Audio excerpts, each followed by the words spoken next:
Hi there everybody, this is David, and Final Fantasy IV is a definite classic for a reason. I first got it whenever I was 10 years old, and I've been playing it ever since. And there have been a ton of different iterations of the game, but no matter which one you play, some things still remain the same. All the different difficulty challenges, and the difficulty levels, and some of the spikes too.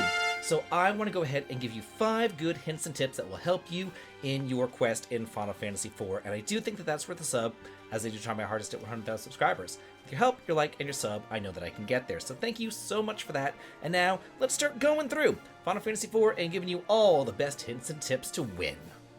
First up, don't let the magnetic cave get you down. A few months ago, I was ranking all the Final Fantasies from worst to best, and I called this game out for having some holdover NES bullshit. And some of y'all didn't really understand what I meant by that, but the magnetic cave really does epitomize what I mean.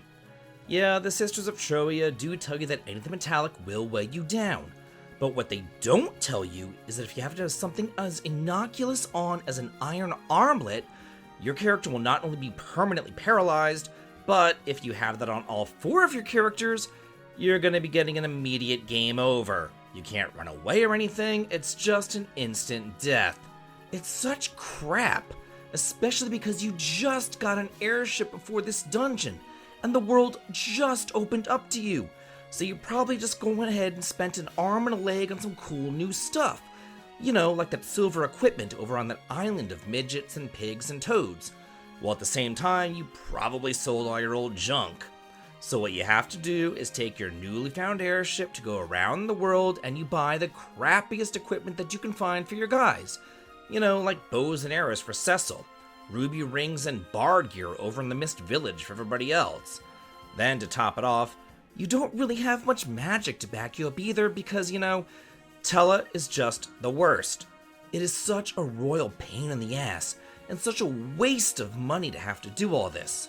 So over time, my strategy of playing this game has become just like never selling anything at all ever until the magnetic cave is done. That way, after I'm done with the dungeon, I can just like sell all the other old junk that I have sitting around in my inventory. Also, one last hint here.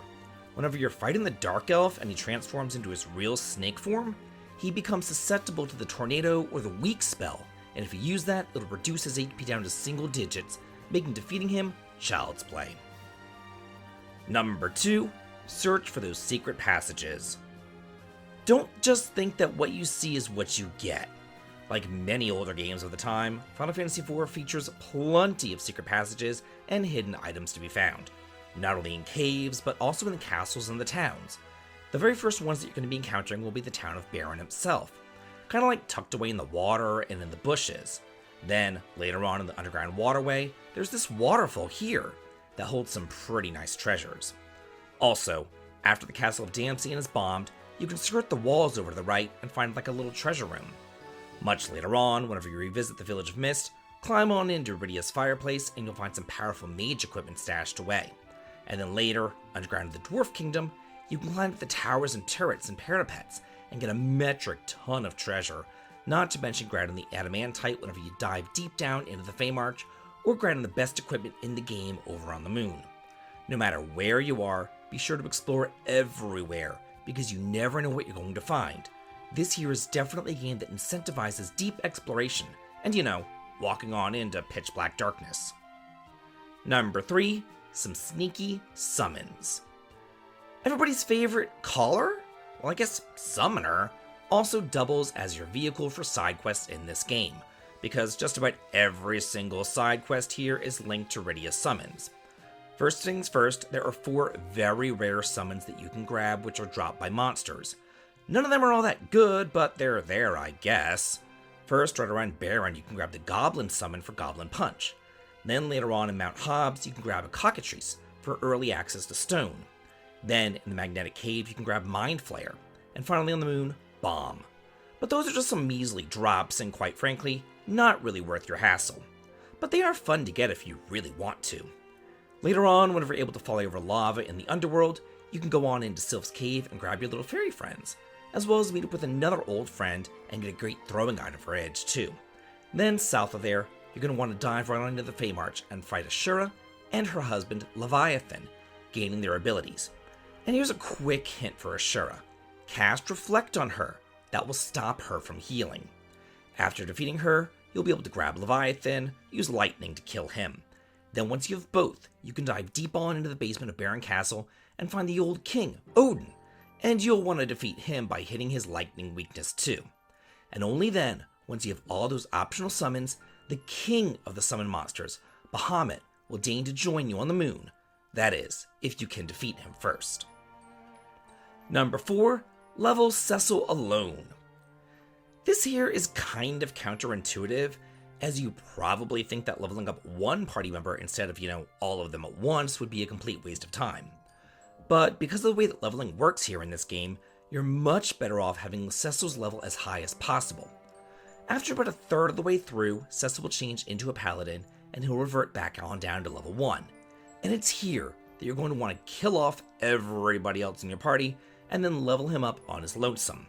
The reason for this is because all future party members who join up with you will have their level adjusted to Cecil's level. So the more that you level him up whenever he's by himself, the higher the level everybody else will be when they do eventually join up, greatly reducing your overall grinding time in the end game. Personally, I wouldn't leave Mount Ordeals until Cecil's like at least level 20 or so, and it won't take all that long, and it will make future grinding sessions so much easier. And finally, number 5, slow is super strong. Rosa is easily the best character in the game. I mean, not only is healing great, but she and the other white mages get access to a seemingly innocuous spell, the slow spell. And most people might just completely ignore it, considering that it is just a debuff, and most of the time in games like these, debuffs suck.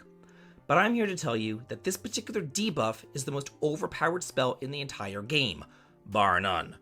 What it does is it reduces the speed of an enemy by half. So now for every time that they would typically get 2 turns, they're only getting 1. And slow is stackable, so you can cast it again, doubling its effectiveness to really slow all these enemies down. But here's the icing on the cake. While most bosses have resistances to black magic spells and even guarantee counterattacks to Rydia's magics, they have no resistances to white magic spells whatsoever. So you can cast this on just about any single boss in the entire game and bring them down to a complete standstill. Combine this with fast on your guys, and you've got a winning combination for a favorite damsel in distress. So that's it for my best hints and tips for Final Fantasy IV. But now, I've got to ask you, what hints and tips would you give to a newcomer of the game? Let's all use the comment section here as kind of like a strategy guide. We can all share our best practices and helpful notes to help with these newcomers and veterans alike. I cannot wait to hear what you all have to say, and if you do like this video, here's another video that I really do think that you're going to enjoy. So please do be sure to check that one out. But before you go, leave a like and a comment, because it really does help me out. And as always, have a good day.